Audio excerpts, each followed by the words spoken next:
All right, good morning. I'm going to teach today how to multiply square roots, our second to last lesson of the year.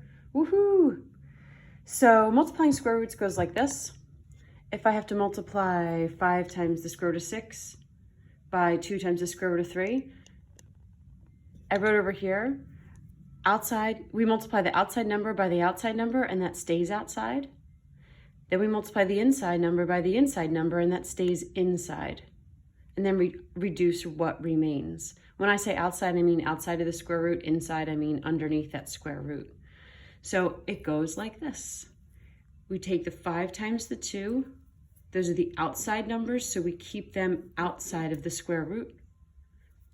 Then we do the 6 times the 3, and we put that number inside the square root. It is as simple as that.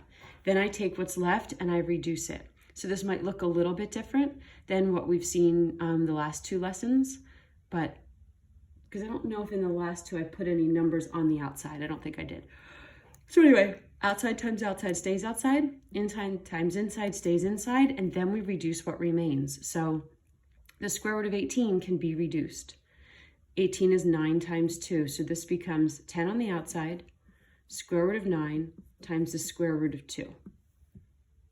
Well, I know what the square root of 9 is. The square root of 9 is 3. So I reduced that just like I did in the last 2 lessons. And now I put everything back together. The 10 and the 3 outside become 30, and the square root of 2 stays inside. And that's my answer. So the best way to learn this is through these examples. So let me just kind of go over that one more time. Outside number times outside number stays outside.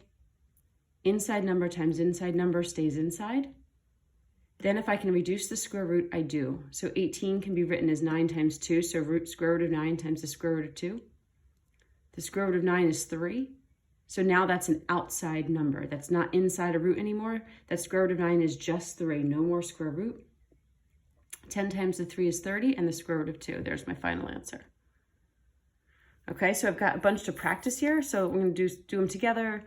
If you feel confident already, then pause the video and look at my work. Pause the video and look at my work. Keep going back and forth. So here we're going to have 5 times 3 is 15. Square root 2 times the 10 stays inside. And I'm going to reduce what's left. So the square root of 20, I look back at that list and think, what's the biggest perfect square that goes into 20? So 20 is made up of 4 and 5. So we have the square root of 4, the square root of 5. The square root of 4 is 2. And then my final step is put anything that's outside back together. So 15 times 2 is 30 times the square root of 5. Done. All right. Here's one that looks a little bit different. There's no number outside of here. Well, if there's no number, it means there's a 1. So my outside numbers are 4 times 1. My inside numbers are 2 times 15. So I've got 4 times the square root of 30. Well, if I think about the square root of 30, I don't think any perfect squares go into it. 4 does not, 9 does not, 16 does not, 25 does not. So now we're stuck. This is our answer. That square root of 30 does not get any simpler, so we stop there. We can't reduce that anymore. All right, this one I threw a negative in there just so you knew how that worked. So the square root of, negative 3 square root 4 times 6 square root 5. Multiply the outside numbers, so still negative 18, negative 3 times 6. And on the inside, 4 times 5.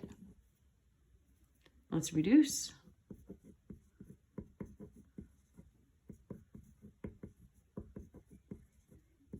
I get negative 36 root 5.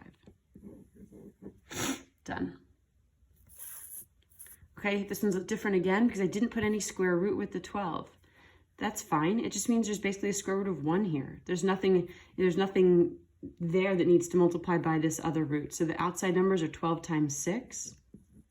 The inside numbers are, you can think about it as the square root of 1 times 12, or just think about, okay, that this had no root, so I just had the square root of 12.